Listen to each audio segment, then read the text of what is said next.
Hi, everyone. Today I'm going to talk to you about some nuts and bolts of searching through Galileo and things that you need to keep in mind when you're searching, some filters you need to set, and things that will help making find the information you need much easier. So when we're in Galileo, you can search your topic. So let's just say I'm going to search college loan debt. So while I wait for that to load, a lot of results are going to show up, and you can see here that we have 251,664 results.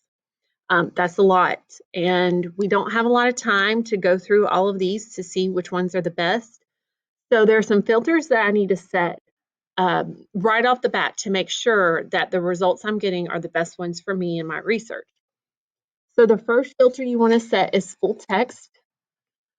So that is going to keep you from getting items that are just an abstract or you may not have full access to for some reason. Galileo will show up with things that you may not have full access to. So we want to make sure that we have the actual full article that we can use for our research. The next filter that I want to set is scholarly peer-reviewed journals. In the academic world, unless your article has been peer-reviewed, it's not substantiated, it's not vetted, and therefore not valid. So we want to make sure that things are peer-reviewed and of a scholarly nature. We don't want media articles showing up if we can help it. And then another filter that you can set, but you do not have to set, is your publication date. Depending on your project, you may want to narrow your publication date. Some projects or research that you're doing, articles that are too old are not going to be valid for whatever research that you're doing. So just to show you guys the difference, I'm going to narrow it down to the last 10 years.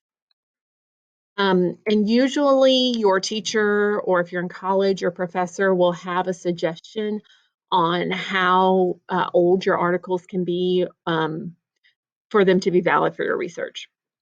Okay, so you can see that we have narrowed our results down to 23,000. That is still a lot of articles for us to go through. But what I can do from here is I can kind of look and see if anything strikes my fancy. So let's just take a look. I'm just going to scroll so you can see some of the different things that they have here. So let's say I like this article. I like the way this one sounds just by looking at the title. This is the record that shows up. Okay, so on this record, we can see the title, we can see who wrote it, we can see where it came from, we can see when it was written, and we can also see an abstract. An abstract is a summary. I would suggest reading the abstract before you go on, just to make sure that it's something that you want to spend time on. Remember, research is a lengthy process, so the more things we can do to cut down the time that we spend just searching, the better. So let's say I read this abstract and this looks like it's going to be a good article. So what I want you to do is I want you to click on what's called the PDF full text. When the PDF full text shows up, that is like like if you went and actually had the physical journal in your hand, it's the same thing. So here you can see the actual record or the actual article here. And you could look through it. And let's say it's something that's perfect for your research and you're going to cite it in your paper or project or whatever you're doing. There are some things that you need to do from here. The first thing you need to do is save it. It is important to save things that you're going to reference because you can't rely on going back to the article through another Galileo search. So I'm going to show you some different ways to save it. If you see the buttons on the side, you could save it to your Google Drive. You could print it. That would be okay. You could email it. And you can also save it because it's a PDF. You can download it and save it to your device, or if you had a jump drive or something like that, you could save it to something. A lot of students like this option, and it's called the permalink. Okay, so if you see the permalink brings up this URL, this is the link that will get you back to this result. Do not copy the URL in the top address bar of the web browser. That will not get you back to the search result. The reason being is that we're looking at a database, and databases are changing and updating constantly. So many students have been so upset because they did not use the permalink and they can't go back and find that article again.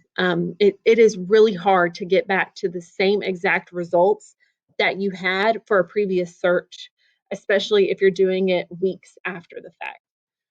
So make sure you use the permalink. That's really important. So you can use that, you can save it, use the permalink to be able to reference it later. And another cool tool that Galileo has is you can actually cite your source. So if you press that little cite button, you can scroll down and find your citation style. Let's say you're doing MLA. And you can actually copy and paste this into your works cited page. And the great thing is it's already formatted with a hanging indent. The only thing I would check is to make sure there's no capitalization or punctuation error. So these are all important things to remember when you're searching through Galileo. Make sure that you add your filters and make sure you utilize the tools of saving your article and citing it for later. Please let me know and feel free to email if you have any issues along your journey while you're researching.